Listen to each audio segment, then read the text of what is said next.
Hello, I'm Mark Baer. I'm with Randy Tunnell, photographer. You're watching the YourTown television program, so welcome. Well, thank you very much. Thanks for having me. So Randy is just completing a large-scale mammoth project doing the artists, photographing the artists of Carmel and Big Sur, 100 artists, but we're going to get to that in a moment. But you've had a long, storied career as a photographer, so let's start at the beginning. How did it all happen?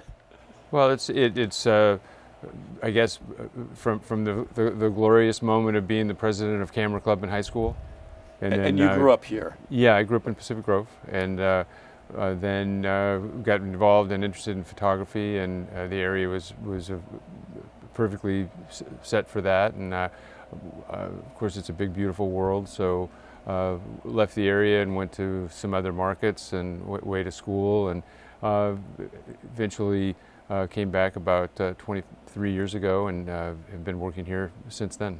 So you were, you came, Pacific Grove, and then you were doing a lot of urban work. You were in Chicago, I believe. Yes. Yeah, okay. We let's talk about that. Yeah. As a kid, that must have been kind of. Well, yeah. It was great. I just discovered the Midwest a little bit through college friends, and moved right into the center of Chicago, and it was a wonderful environment to work in. It's great for young people, super busy, lots of work. I showed my book a few times, and we were there for 10 years and never showed my book again.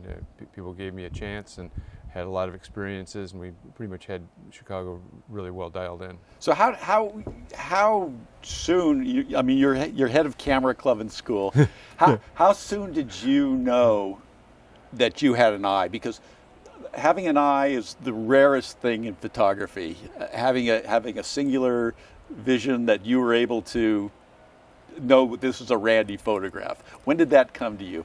Well, I guess I probably felt like it just came naturally, or it just was something that was enjoyable and gratifying, and just built on that. And over the course of that period of time, found myself photographing just about everything under the sun at one point or another, in bouncing from different experiences. My first job out of college was at a daily newspaper in Las Vegas, which was really quite a departure from the Pacific Grove boy moving into an urban experience like that, watching things burn and die. And it was a very real street level education. So it was really informed my experience. And you're shooting every day. It was a real gritty way to pick up a lot of experience. Let's talk about what and who your influences were as a kid. What did you look at? Well, being in this area, it was of course all the local heroes, Ansel Adams and Ed Weston, and those were what I felt were the most important photographic characters, and this was the epicenter, of course. And as I got more involved with trying to be around that group, I realized, I met Ansel Adams in person in Carmel, and I thought, this is just the most amazing thing. And I realized, well, wait a minute.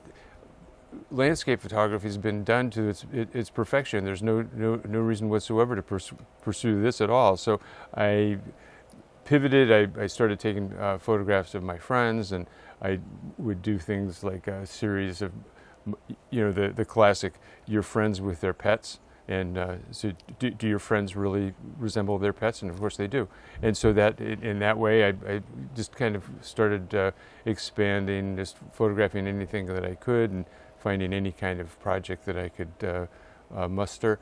And in terms of influences, I guess really Annie Leibovitz was like at the center of anything that I ever thought was valuable. I really enjoyed her direction and her styling and the way she used situations, and so my takeaway from that was the value of portraiture being sometimes out of context, so that there's a shock. She was able to brand an artist, and the most iconic again to me was Bruce Springsteen, and you know, with using the American flag, and Bruce. Very simple concept, very simple thing, but when you think about Bruce Springsteen after all these years, it's always the Annie Leibovitz photograph you see in your mind. Yes. And it was always clean and simple and iconic, and a vision of the photographer, or a melding between artist and photographer, but something that really captured another layer. Yes. Without a lot of contrivance. With a lot of authority. And I see that in your work. Oh, gee, thank you. I appreciate that very much. Let's go to this book. You're shooting 100 painters, artists that live in this area. How did that come together? And let's talk about the inception of this project. And you describe to me what this project is. I guess it began a little bit around an effort to remain sane through lockdown, and I would each day take a camera, walk into Carmel, do a picture.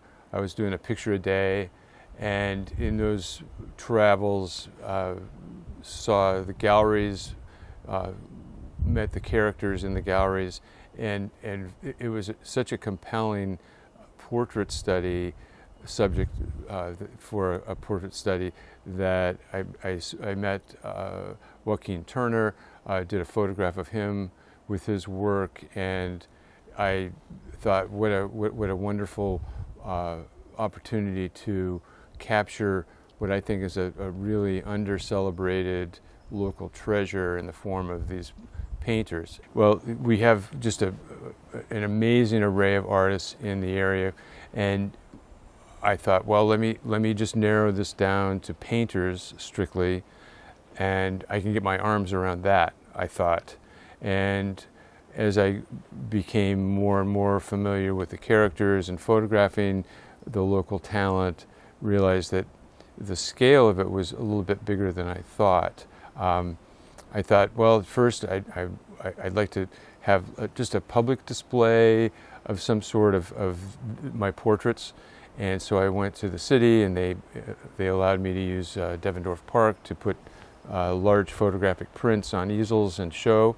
And while that was being put together, the Carl Cherry gallery allowed me to show there for a month, and Robert at the gallery came up with the brilliant idea of a small piece of the artist's work paired with their portrait, made for a deeper experience for the viewer. So that's where we had 26 portraits, and it was so nicely received, so well received and really embraced, and that's where I thought, well, maybe a book would come from that.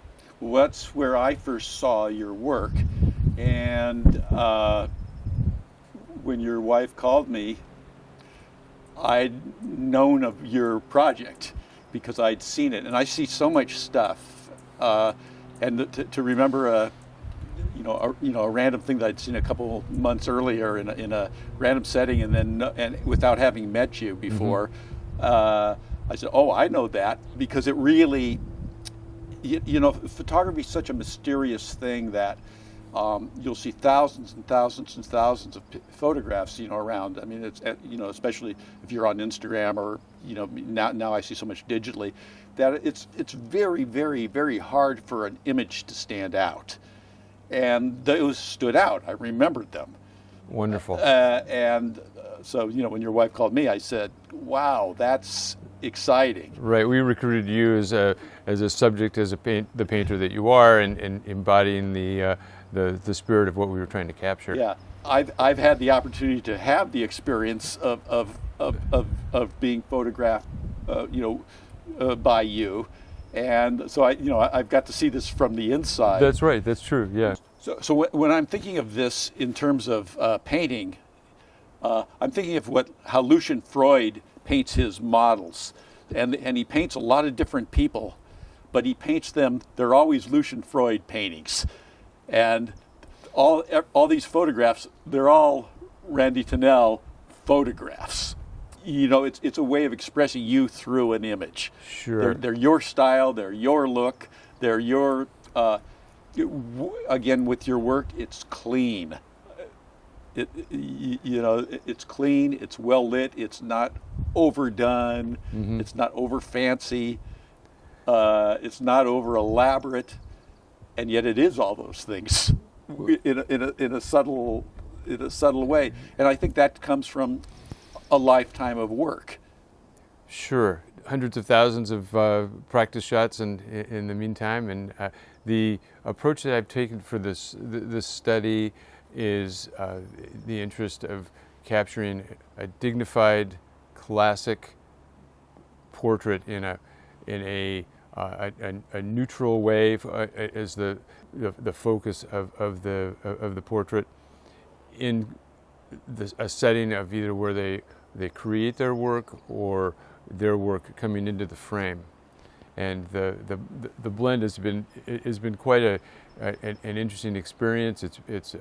I'm 91 portraits deep now, and we have the remainder on the calendar to finish in the next week or so. And so I'm feeling a little bit like it's a marathon, and at the same time a sociological, cultural study. The fact that the city of Carmel is helpful. Again, all these artists are, a painter, is in his own head, in his own world, in his own studio. They don't know each other necessarily. A lot of people do, a lot of people don't. Mm-hmm. But also they don't know how it fits together and how it brands a community. To see yourself this way in amongst a group of other painters, it's empowering for the painters. It's empowering for the community. It certainly is empowering for the collector to see that that it's that you're in an area that has a variety of paintings that is on a high level and gets showcased. And so I know for you this has become as much as a personal effort, it's become a community effort, and it's really of you giving back to a community that you love. You may be familiar with the artists' paintings and their work, and you may have heard their name, but they're a behind-the-scene type of in character, and to be able to put a face on their work and to be more a little bit introduced to who they are and has been a really gratifying experience. And I don't believe that it's ever been done in this at this scale, at this level of this caliber of artists, and the area is just remarkably fortunate to have so many very well,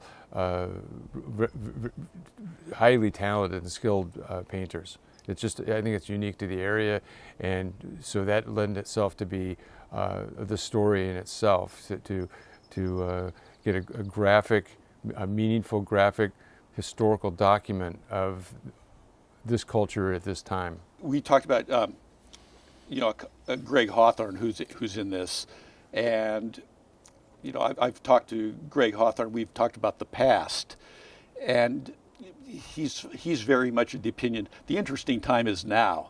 It was a lovely history here because there has been an artist history here, a painter history, but the now is as interesting as ever.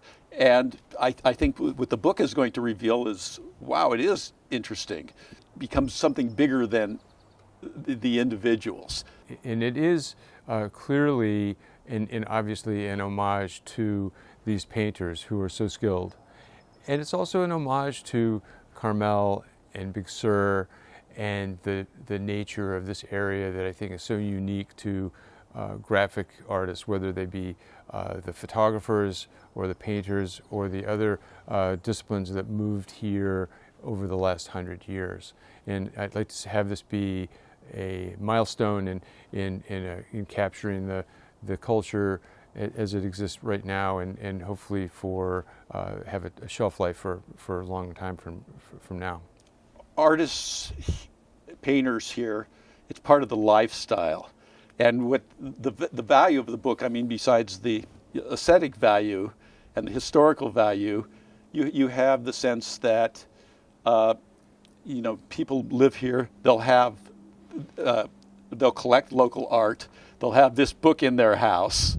So we don't know where this goes. You've just done your part. We don't know where and the city has done their part. I'm hoping others step up to do the printing, publishing, these other elaborate pieces of this. I'm hoping others will step up and share some of the experience with you.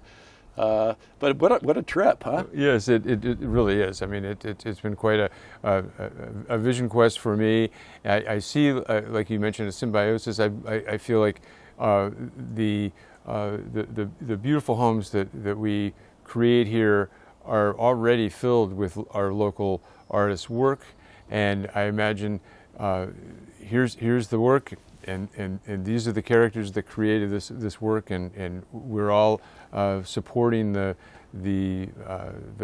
talent in the area, and the talent in the area is giving our town, this part of the world, a real foundation of what the creativity that is supported here. It's a grand project. You've done a huge job, and and I can't wait for the book. Same. I'm Mark Baer. I'm with Randy Tunnell, photographer. Let's go over the book one last time. It's a classic portrait study of Carmel and Big Sur painters' Bohemian legacy. There you go. We're out of here.